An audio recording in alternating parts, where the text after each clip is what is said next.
So we're going to look at how to draw this mandala. Obviously this one's not quite finished. I have a little bit more work to do, but we're going to look at how to set up the grid and then how to prepare it. And then, the way that you draw it is kind of up to you, but we'll look at how to set up everything. So let's get started. So we're going to grab a piece of paper, and you can have it vertical or horizontal, doesn't really matter. And let's start with a line that goes through the center of the page. I have my page vertical, and then through the center of the page, and then let's just draw a line, and then let's mark the center. And then most of our work will be contained within the circle that we're about to draw. So whatever size of paper you have, what you should do is draw a circle with a radius that leaves about, like, let's say 1 to 2 centimeters on either side of the page. So for me, I think I have just like a 9 by 11 inches or inch paper, and I'm gonna do about a 8 centimeter or so radius on my compass, but again, it just depends on what size paper you have. So let me draw my circle. Okay, I'm just gonna zoom out a little bit. All right, and then on either side of the sheet, you will draw another circle. So you don't actually need to draw the full arc. You can just draw what would touch the circle and then just go to the edge, just like this. This is just to keep everything a little bit neater, so I don't need to draw the full arc. If you draw the full arc, that's fine. It's just that you'll have more like lines on your sheet. And we're just setting up the grid right now. Okay. So there's that. And then now we want to draw a vertical line that goes, that cuts the initial line that we drew at a 90-degree angle. And the best way to do that is to grab a compass. It can be the same compass or a different one, and then just draw 2 arcs. So the arcs, you place the point of your compass where the circle and the partial circle intersect, and you just draw an arc above and below, and the arcs have to cross. Doesn't matter what the radius is, as long as the arcs cross, and you don't change the radius on your compass when you're drawing the arcs. Okay, once you have that, then you can draw your vertical line. Okay, and if you really struggled with that, or if that wasn't clear, you can also just kind of place your ruler and just draw a line. And then if you had resized your compass, you just resize it back using your original circle, just like that. And then now we're going to do the same thing. Where the vertical line and the circle intersect, you're going to place the point of your compass. You're just going to complete the arc on either side, above and below. And you really just want to see like this shape here, this like I've had a student call it cat ears, but it would have been like a partial circle or even a full circle, but we don't need to draw all that. All right. And now what we're going to do is we'll draw our diagonals. Just like this.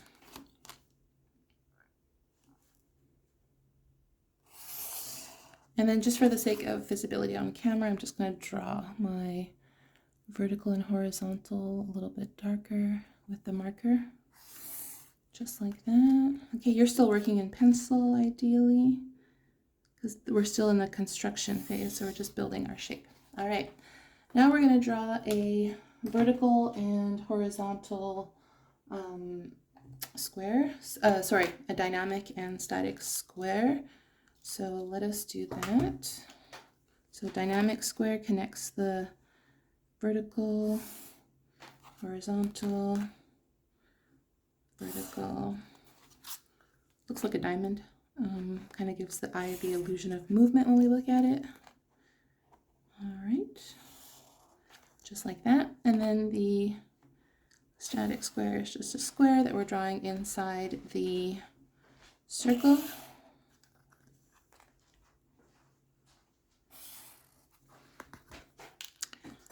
Okay, and then next we're going to draw some circles. So the way that we draw the circles is we're going to grab a radius that we have now, and the radius is where the squares intersect each other.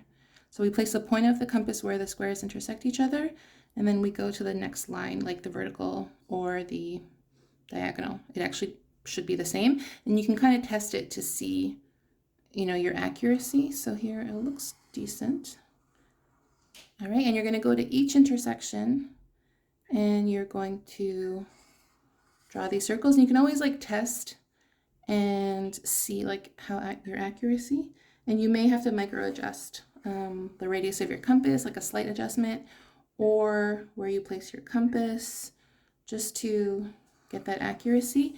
If ever it overlaps, you're better off if it is a bit smaller than a bit too big. So you don't really want them to overlap, but if they're slightly small, then should be okay.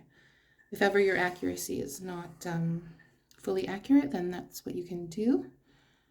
And different things can affect your accuracy, like, you know, your line thickness. If your pencil's really like not sharp, that can happen. And then you have your 8 circles. And then the next thing we'll do in our setup is we'll just draw the border. So there's kind of like a border piece and then the inside piece. And the way that you do that is you just slightly make your radius a little bit bigger than what it was, like 1/2 centimeter or so, depending on the size of your sheet. And then you're just going to go on the outside and draw this like border piece, and on the inside, this shape here. And then you're going to go around and do that everywhere. And then we get that outside border and that inside shape. And you can adjust your compass however you like. It can be 1 centimeter, 2 centimeters, 1/2 centimeter. Like, it just has to look proportional to your design. And you can also do a couple of borders. Like, you don't have to just do one. Like, it actually is very beautiful if you do like multiple borders. It just really frames the drawing very nicely. So you just go around and do that. I might do 2 borders. I just like the look. But this is your creativity. It's up to you.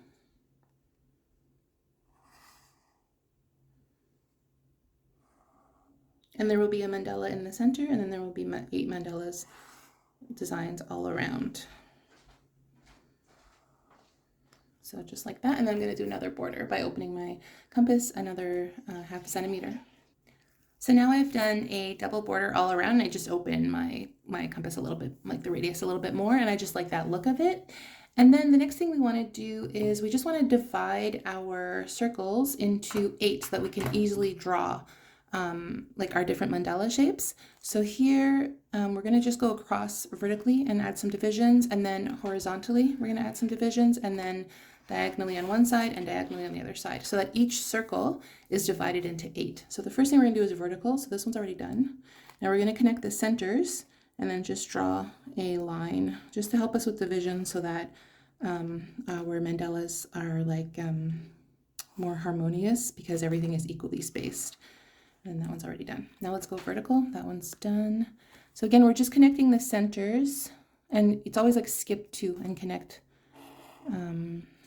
the ones that are like 2 apart, basically. And then we're going to go here. 1, 2, and then this one's already done. Now let's go vertical, diagonal here, and then here.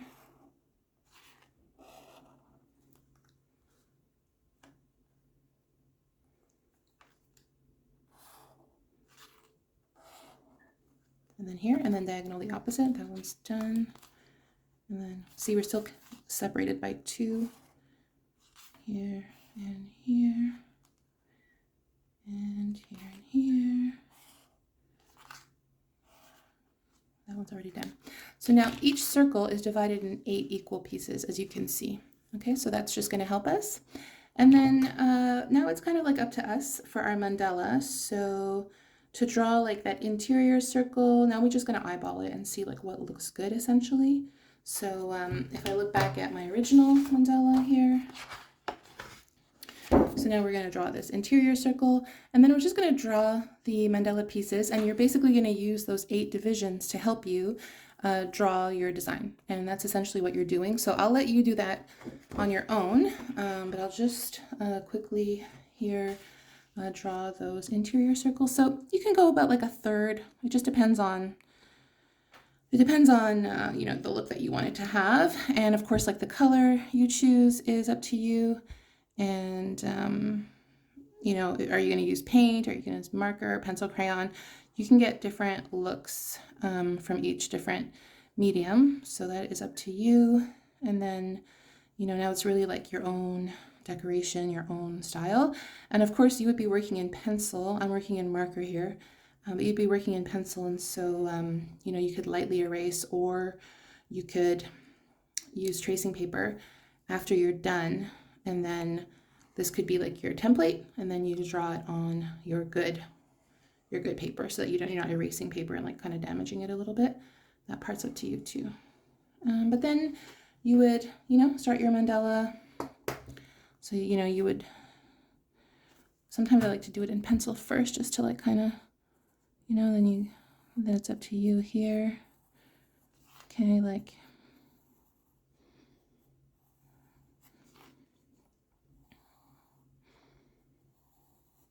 and then you would ink over it. Obviously, like I'm already working in ink, but you would ink over. And this is your creativity now. You can kind of, you know, do what you want type of thing.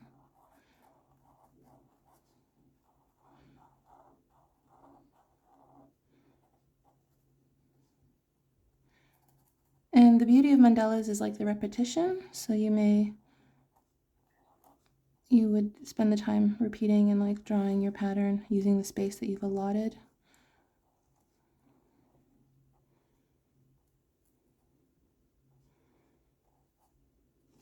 Okay, it's up to you. And then over here you would use these to draw your shapes as well. Okay, and this is quite a thick marker. I would probably, I mean, I did use a thinner marker for my mandala example, just because it's easier to get fine lines, that kind of thing. But essentially that is it. And then you color it in. So here I used marker, and I just like kind of, to get that 3D look, you sort of find the light, and then you can use like the same color a couple of times and like around the edges, darken it. Go over your marker again to get like a darker color. And that is essentially it. So I'll leave you at that.